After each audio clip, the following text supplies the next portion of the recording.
के सलाम आए मोमिन लबड़ा आए मोमिन लबड़ा खोल तू सुबह शाम अली अली बोल तू विरद इहो कर पको पको ॾिसंदे पोए मदीनो मको ओ हसन हुसैन जो बाबो वर बतूल जो बिरादर जंहिंखे कोठियो सुहिणे रसूल जो मदीने वारा साईं मदीने मुनवर में आया भाईचारो कनि था ऐं अंसारी ए मुहाजिर तुंहिंजो बावा ऐं मुहाजिर अंसारी तुंहिंजो बावा मौलाए काइनात हैदर करार देर सां आयो रोए थो हुजूर फरमाए था अली रोई छो थो या रसूल अल्लाह तव्हां मूंखे भाउ न ॾिनो आहे इन जे करे रोआं थो मदीने वारे साईं फरमायो त अली रो न अंत अखी फि दुनिया वल आखिरा तो मुंहिंजो दुनिया में त भावा त आखिरत में मुंहिंजो भावा उहा शार ॻाल्हि थो करे हसन हुसैन जो बाबो वर बतूल जो बिरादर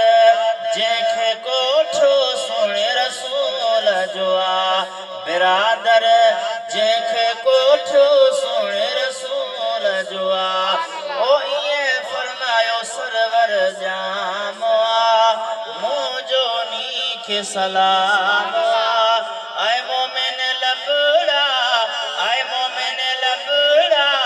बोल तू सुबह शाम अली अली बोल तू विरद इहो कर पको पको ॾिसंदे पोए मदीनो मको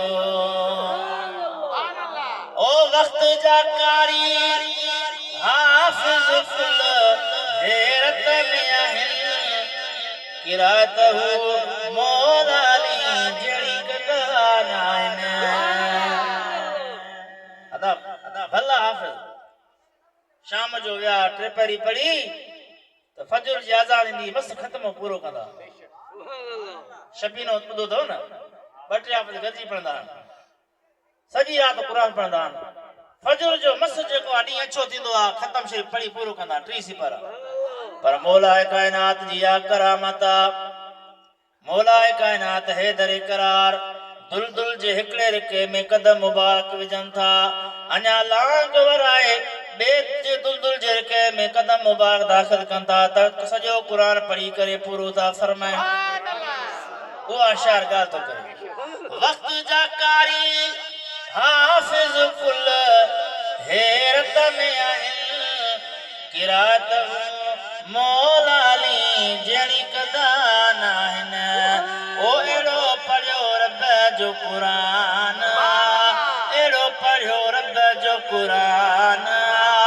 मुंहिंजो नीखे सलाम आए मोमिन लबड़ा आए मोमिन लबड़ा